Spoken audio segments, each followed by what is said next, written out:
Bonjour, peuple congolais. Bon après-midi à tous.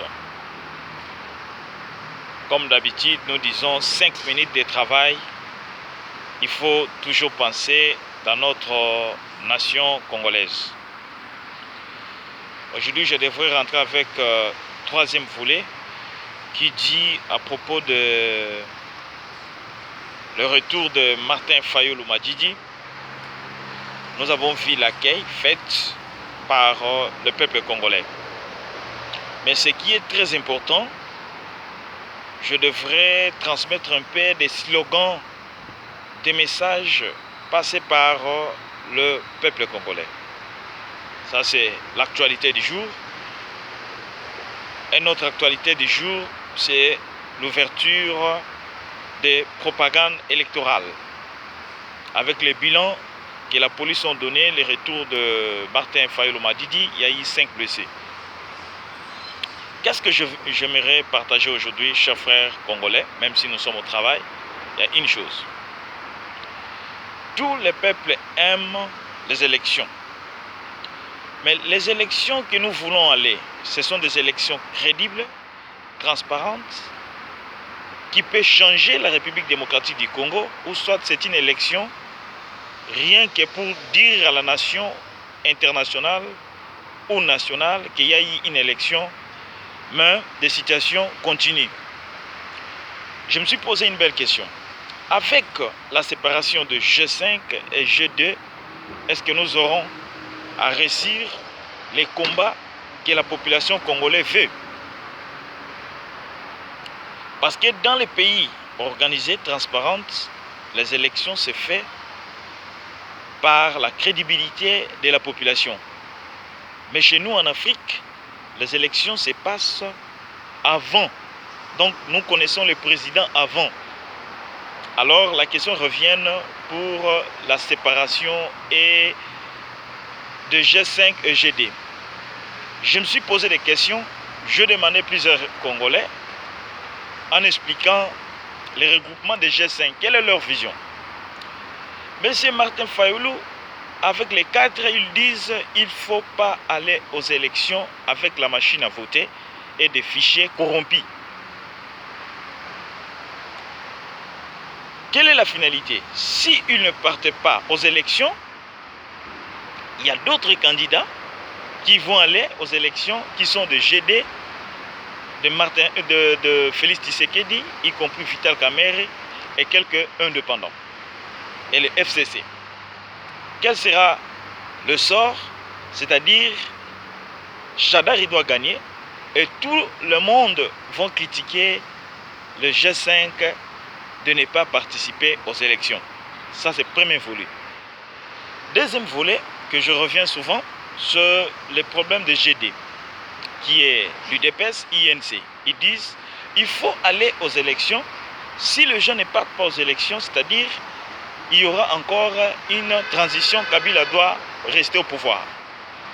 Avec des interventions de plusieurs combattants, de plusieurs autorités de l'UDPS, ils ont dit leur problème c'est faire partir Kabila. Alors, s'ils partaient aux élections et que Chadari reste au pouvoir, disons, quel sera le bénéfice du peuple congolais? Est-ce que l'IDPS acceptera l'échec devant Chadari? Ça, c'est point d'interrogation. Donc, devant des dilemmes, il y a d'autres qui vont aller aux élections. Ils savent mieux que Chadari doit gagner. Et il y a d'autres qui ne veulent pas aller aux élections avec des machines à voter, compte tenu, il sait très bien que Chadari doit gagner par des tricheries. Que pensez-vous? Qu'est-ce que les Congolais attendent?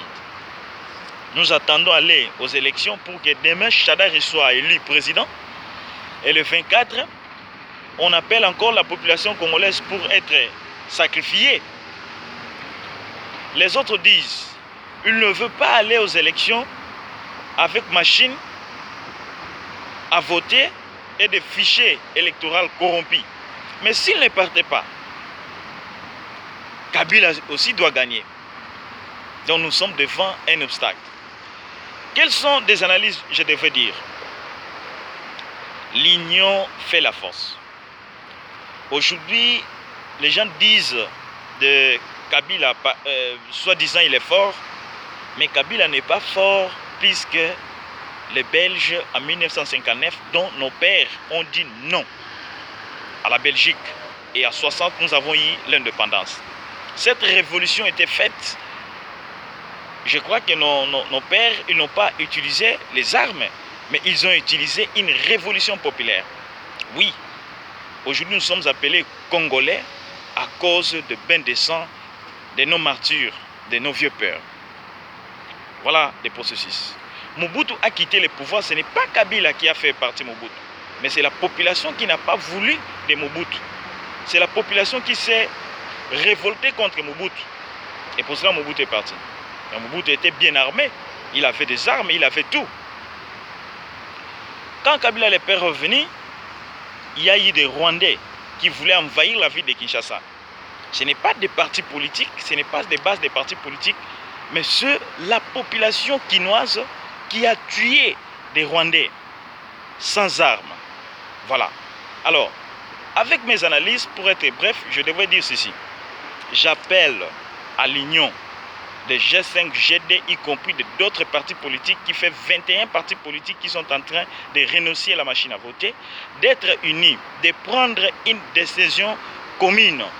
S'il y a l'union, aujourd'hui, je pars avec l'idée des G5. On dit que non, nous allons partir aux élections rien qu'avec des bulletins de vote. Et tout le monde se met d'accord, s'il arrive le 23 décembre et que la CENI ne respecte pas les consensus de la population congolaise, c'est-à-dire ils vont révolter.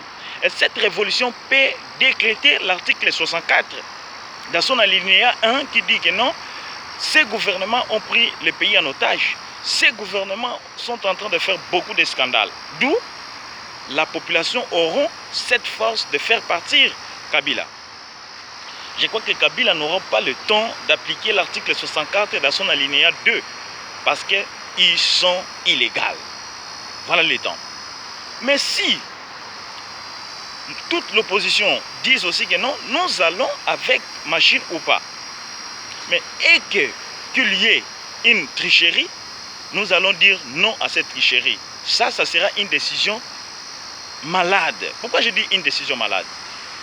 Quand Chadari doit passer par la tricherie, après 15 jours, la constitution triquée de Kabila vont proclamer Chadari comme président élu démocratiquement. Quand il sera élu démocratiquement, chers frères, je vous dis, l'opposition, la population n'auront plus le temps d'appliquer l'article 64 dans son alinéa 1. Parce que le gouvernement appliquera la même article 64 dans son alinéa 2 qui dit toute tentation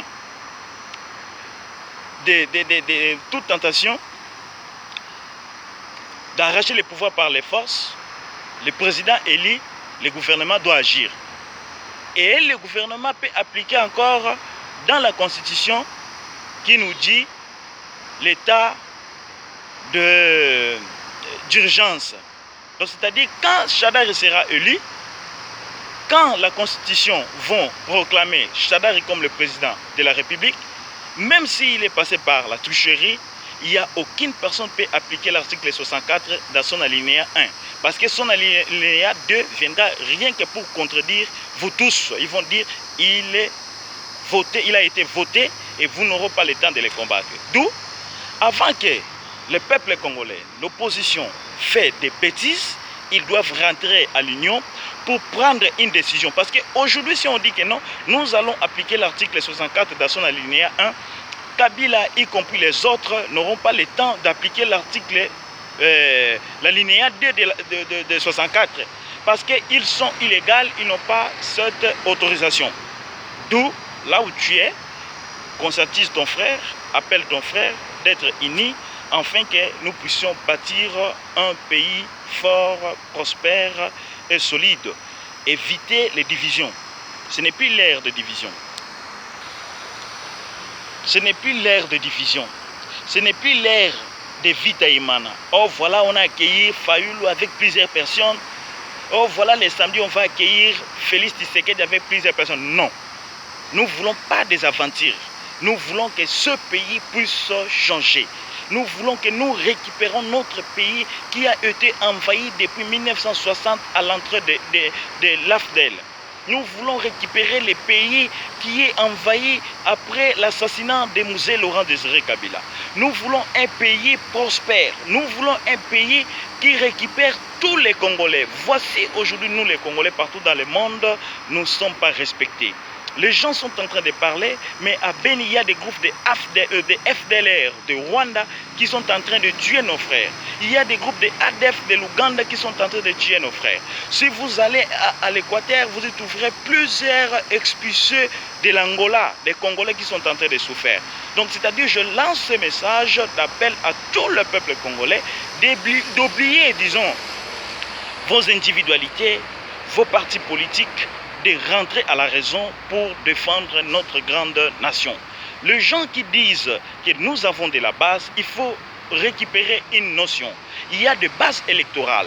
La base électorale est fondée par l'idéologie de la personne qui doit changer ce pays.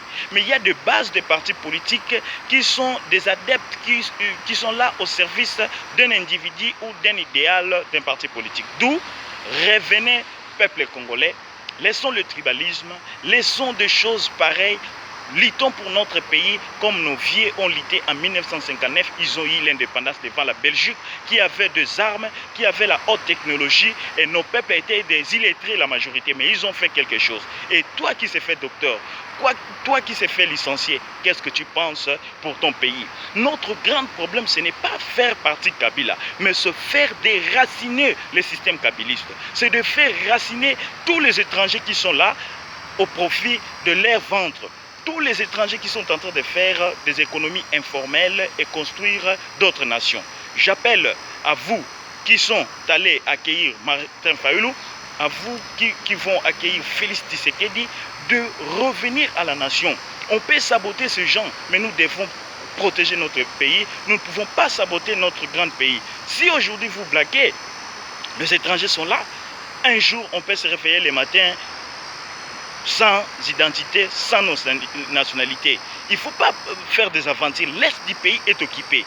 À quelque temps, l'opération qui s'est faite au Soudan du Sud et au Soudan du Nord, ça peut se faire dans notre pays. Et non pour l'intérêt du peuple congolais, c'est pour l'intérêt des autres.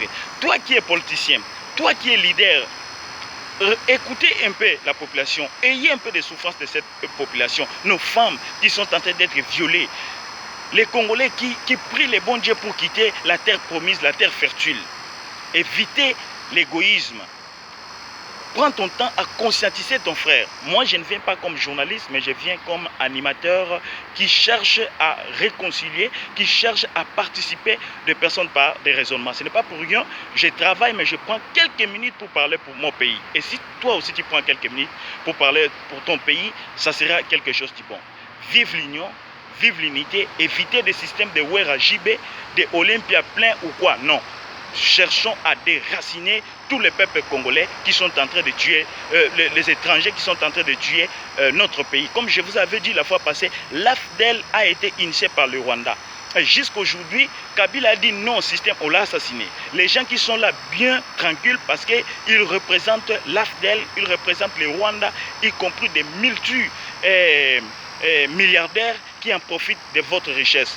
Comprenez-vous que la République démocratique du Congo sont riches, mais nous sommes des pauvres. Nous voulons quitter le pays, mais il y a d'autres personnes qui deviennent des riches dans votre pays. Sois unis, toi qui es à la base, dis à ton leader que nous ne voulons plus de bases. Vous venez pas pour servir vos bases, mais vous venez pour servir la nation. Vive l'union, vive l'unité, vive la force et nous ferons de bonnes choses. 5 minutes de travail que j'ai pris, toi aussi prends ça pour partager ces vidéos. Merci beaucoup.